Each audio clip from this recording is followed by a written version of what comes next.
நெஞ்சிற்கினிய மாதா தொலைக்காட்சி சுவைஞர்களே, தமிழினிய நெஞ்சங்களே, வணக்கம். திரிகடுகத்தில் இணைந்திருக்கும் உங்கள் ஒவ்வொருவருக்கும் நன்றியின் வாழ்த்துகள். இன்று திரிகடுகம் எண் 40 பார்க்கவிருக்கிறோம்.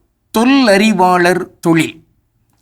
வெகுளி நுணுக்கும் விரலு மகளிர்கட்கு ஒத்த ஒழுக்கம் உடைமையும் பாத்துண்ணும் நல்லறிவாண்மை தலைப்படலும் இம்மூன்றும் தொல்லறிவாளர் தொழில். திரிகடுகம் 40. பழமையான நூல் அறிவுடையாரின் செயல்கள். 1. வெகுளி நுணுக்கும் விரலு. பொருள் என்ன? வெகுளி என்பது நாம் அறிந்திருக்கிற ஒரு சொல். அது கோபம், சினம், சீற்றம், கடுஞ்சினம் என்றெல்லாம் இருக்கக்கூடிய அந்த ஒரு தீய செயல், தீய இயல்பு, தீய பண்பு. இதை விரட்டி அடிக்கும் விரலு. விரலு என்றால் வலிமை. இதை யார் கொண்டிருப்பார்? பழங்காலம் தொட்டே வழி வழியாக நமக்கு கடத்தி தரப்பட்டிருக்கின்ற அந்த இலக்கிய செழுமை நூல்கள், அந்த விழுமியங்கள், இவற்றிலெல்லாம் அப்படியே இயல்பாக இணைந்திருக்கின்ற அறிவாளர்கள் இருக்கிறார்களே, அவர்கள் இந்த சினத்தையும் விரட்டி அடிப்பார்கள். அந்த வலிமை அவர்களுக்கு உண்டு என்று சொல்லப்பட்டிருக்கிறது. வள்ளுவர் ஒரு குறளில் 3 பேய்களை பற்றி கூறுவார். அந்த 3 கருத்து இவ்வாறு இந்த குறளில் பதிவு செய்யப்படுகிறது.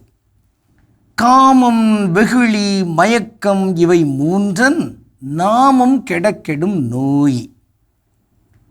3 பேய்கள். அவை எவை? காமம் என்றால் காம ஆசை உட்பட எல்லா ஆசைகளும். வெகுளி என்பது சினம், சீற்றம், கோபம். மயக்கம் என்பது அறியாமை. இதை நாம் சில நேரங்களிலே சிந்தித்திருக்கிறோம். இந்த 3 கொண்டிருக்கிற 3 இயல்புடையவர்கள் திருமுழுக்கு யோவானின் தலையை வெட்டினார்கள் என்று. ஏரோது காமம், ஏரோதியாள் வெகுளி, ஏரோதியாளின் மகள் சலோமி மயக்கம், அறியாமை. இந்த 3 சேர்ந்துதான் திருமுழுக்கு யோவானின் தலையை வெட்டுகின்றன. அத்தகைய பேய்கள். இந்த பேய்களை விரட்டுவதற்குரிய அந்த வலிமை, அந்த விரலு யாருக்கு உண்டு? யாரெல்லாம் அந்த பழம் காலம் தொட்டே இருக்கின்ற அந்த நூல்களையெல்லாம் படித்து அறிவை பெற்றவர்களாக இருக்கிறார்களோ அவர்கள் அதை செய்வார்கள். இந்த வலிமை இங்கே எல்லாருக்கும் வேண்டும். கோபப்படுதல் என்பது வலிமை கிடையாது. கோபத்தை விரட்டி அடிப்பது என்பதுதான் வலிமை. அதான் சொல்வாங்கெல்லாம், வெறுங்கை என்பது மூடத்தனம், கைகளில் 10 விரல்கள் என்பன மூலதனம். இந்த விரல்கள் மூலதனம் என்பது போன்று இந்த விரல்கள் விரலு என்னும் சொல்லலாம். வல்லின ரகரம். விரல் என்றால் வலிமை. ஒவ்வொரு விரலும் விரலு. அந்த அளவுக்கு கடவுள் நமக்கு பார்த்து பார்த்து தந்திருக்கின்றார். ஆக இப்படியெல்லாம் மூலதனங்களை கொண்டு ஏன் கோபப்பட வேண்டும்? எதற்கு சினம் கொள்ள வேண்டும்?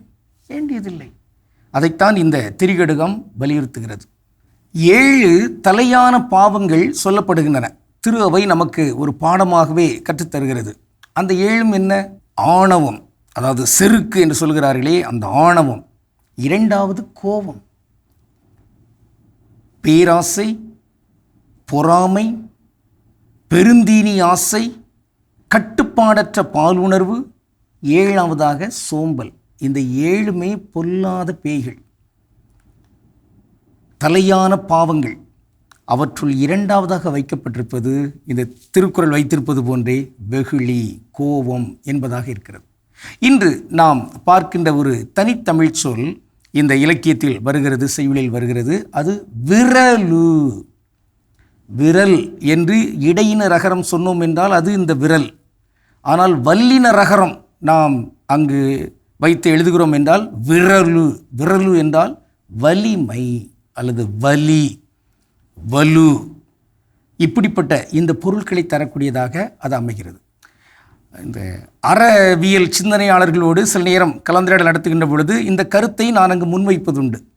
என்னவென்றால் அவங்க சொல்லுவாங்க, அறச்சினம் கொள்ளலாம் என்று. எதுக்கு அறச்சினம் என்கிற பெயர் சூட்டுகிறீர்கள்? சினம் என்பது ஒரு மலம். அதில் என்ன நல்ல மலம் என்று கிடையாது. சினம் என்பதை வேண்டியதில்லை. என்னால் அது கொலைக்கு நிகரான குற்றம் என்று இயேசுவை பதிவு செய்திருக்கிறார். அப்படி இருக்கையில் அறச்சினம் என்று நாம் ஏன் சொல்ல வேண்டும்? ஒருவேளை இப்படி நாம் சொல்லலாம், விரலு என்பது வலிமை, அறவிரலு சொல்லலாமே, அல்லது அறவலு, அற வலிமை, அறப்போராட்டம் என்றெல்லாம் நாம் பயன்படுத்தலாம். எனவே சினம் என்பதை நம்முடைய சொல்லாலும் பயன்படுத்த வேண்டாம். அதாவது நாமும் கெடும் நோய், அந்த பெயர் கெட்டுப்போவதே நமக்கு இருக்கிற துன்ப துயரங்களை எல்லாம் கெட்டொழித்து விடும். அது நீக்கப்படணும்னா இந்த கோபம் என்பது நம்ம சொல்லிலும் வரக்கூடாது, நம்முடைய செயல்பாட்டிலும் வரக்கூடாது, நம் எண்ணத்திலும் இழக்கூடாது. கோபம் கொள்வது வலிமை அல்ல, கோபத்தை அடக்குவது தான் வலிமை. அத்தகைய வலிமை பெறுவதற்கு இன்று உறுதியேற்றுக்கொள்வோம். அந்த விரலு, அந்த வலிமை இங்கு உயர்ந்தோங்கட்டும். கடவுளுக்கு திருவிழமானால் மீண்டும் நாளை திரிகடுகத்தில் இணைந்து மகிழ்வோம். நன்றி, வணக்கம்.